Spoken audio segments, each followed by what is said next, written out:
Hey, welcome to the Burning River Browns Talk this Wednesday night edition. It is Wednesday, May 15th, and it is 9:30 p.m. And like I said, I will be here to talk to you about the Cleveland Browns schedule. The schedule was released, but also the Cleveland Cavaliers were eliminated 113-98 by the Boston Celtics tonight.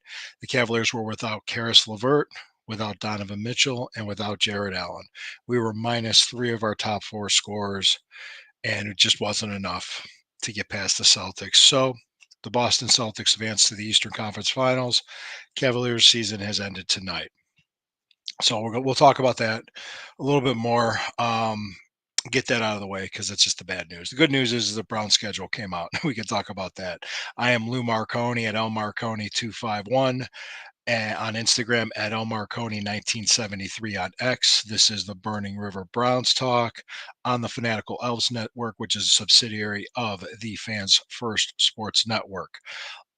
Please like, share, subscribe, hit the notification bell. We appreciate your comments. We appreciate your feedback. Join us here on the Fanatical Elves Network. We have a lot of great people to give you a lot of great information. I'm about to share with you the Brown schedule, but before we do that, let's pause from a word from our sponsors. All right. Thank you. Appreciate it. Thank you guys so much. Okay, again, Cavaliers eliminated 113-98 by the final score of Evan Mobley had 33 points. Jason Tatum had 25 points for the Celtics. It was rough. The Celtics had the game well in hand. You knew they were going to win, and it's hard. It's hard to come through when something like that happens. So, hey, Cavaliers made the playoffs for the second year in a row. They won a playoff series. The first time since 1993 without LeBron James. They won a playoff series. Second time since I want to say since 1998 that they made the playoffs without LeBron James. So the organization had I consider it a successful year and a good year, but the wasn't a championship year, not at all. But Celtics move forward. They could win it all this year. You never know. Good for them. Congratulations, Boston. You won. Now, let me go ahead and try to share with you the screen that I have with the Cleveland Browns schedule on it. Yep, here we go. All right, if you're following me here is the Cleveland Browns schedule with the preseason games. All right, let's look at the preseason first. All 3 Saturdays in a row, starting on August 10th. The games, you got the Vikings here. You got the Packers here. Well, the Packers here at August 10th, the Vikings here on August 17th, and they go all the way out to Seattle on August 24th. What the hell? That's ridiculous. That's stupid. But that's preseason. Nobody in that Seattle game is going to play. Nobody. Let's move forward here. Looking down here with the schedule. This is the regular season. This was the big game, the opener against the Cowboys. Then they go to Jacksonville, have New Giants at home, go to the Raiders, have the Commanders at home.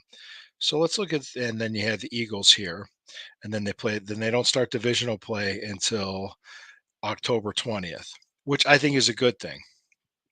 You really, if you got kinks to work out, you don't want to have to do that within a tough division. But then we start divisional play on October 20th and October 27th, and that is Baltimore on the 27th and Cincinnati on the 20th, and then we have the Chargers in Cleveland on November 3rd. Great. After that, we have the bye week, which is the 10th, and then we go to the Saints on the 17th, and then we're home on Amazon Prime Thursday night, November 21st against the Steelers. Then the following week after Thanksgiving, Thanksgiving, that's not Thanksgiving the 21st, Thanksgiving's on the 28th. Monday, December 2nd, we're in Denver to play the Broncos. And then on a short week, we got to go on the road to Pittsburgh to play the Steelers. So that's going to suck. That's a rough spot there. Then we're home against Kansas City. So we go to Denver on a Monday night. We got Pittsburgh at home, or Pittsburgh in Pittsburgh, play the Chiefs at home. Then we go to the Bengals on a Thursday night. Then we've got the Dolphins here. Okay, we got the Dolphins here on Sunday night. And then we go to the Baltimore Ravens either on Saturday, January 4th or Sunday, January 5th. Probably would be the 5th if you think about it, but we're playing Baltimore on the 5th. On January 4th or 5th, that's the final week of the season, and that will be that. So that's pretty much the season. I'm not going to play the wins or losses. I will say this, that stretch from December 2nd to January 5th will make or break our season, because Denver's not going to be that good, but they're on a Monday night and a home stadium on a primetime game will be big. Playing the Steelers in Pittsburgh at 1 o'clock in the afternoon, but we don't really play well in Pittsburgh, and we're going to be playing on the road on a short week after coming off a Monday night road all the way out in Denver. So that's got to be rough. And then we play the Chiefs at home. And then we go to Cincinnati on a Thursday night on a short week after playing Kansas City. Yikes. And then we got the Dolphins here, and the Dolphins were a playoff team. So then we go to Baltimore. So this stretch right here, this December 2nd to January 5th stretch, that is what will make or break us, if you're able to see what I'm seeing. So that's that. Wanted to share that with you. Schedule came out. Obviously, no London game, but we got 4 primetime games. 2 Thursday, 1 Sunday, 1 Monday night. We're going to Denver on Monday night, going to Cincinnati on Thursday night. We host the Steelers and on Thursday night, and we host the Dolphins on a Sunday night. Well, Sunday night, I mean, maybe might be an advantage to play the Dolphins at the end of December. Why not? Nice cold game on a Sunday night with the team, the Dolphins, but you never know. You never know. Like I said, the wins or losses, you never know. You never know what the season's going to be going like for anybody. There's always a handful of teams that do better than people predicted, and there's always a handful of teams that do worse than people predicted. You don't know, but I know this: Kansas City is a defending 2-time Super Bowl champion. You also have teams that were in the playoffs the last year, and the divisional games are going to be tough because we're in a tough division. Let's just say that. But I think it's good that the first 6-7 weeks of the season they have an opportunity to figure things out and get the offense where they think they need it to be, because it's going to be a new coordinator and a new system. If there's any growing pains, we could do it then. But I'm hoping by that time, week 6 or 7, we get Nick Chubb back. He could contribute. We could stay healthy, and we could compete. I think this team's going to be competitive. I've been saying that, and I'll continue to say it. Sorry for the Cavaliers' loss tonight. It's not fun. It sucks to lose. It sucks to be eliminated. But what else are you going to do? But I want to come here and tell you that I appreciate each and every one of you. I am Lou Marconi with the Burning River Browns Talk.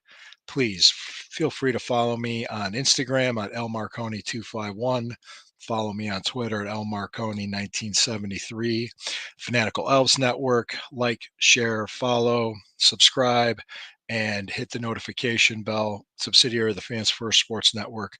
I'll be here 9:30 again tomorrow night. We could talk more Brown stuff, talk Cavaliers stuff, talk Cleveland sports stuff. I'll be here 9:30 tomorrow night, and I'll be on 9 o'clock to go deeper dive into the schedule with Megan Donovan and Sherry from Bougie Sports. Hey, appreciate you being with me. Always remember, when the river burns, it burns brown and orange. Have a great night.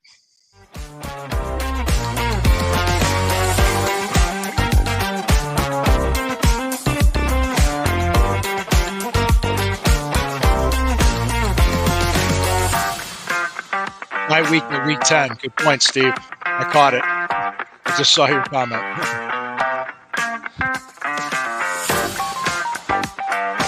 Appreciate it, Steve.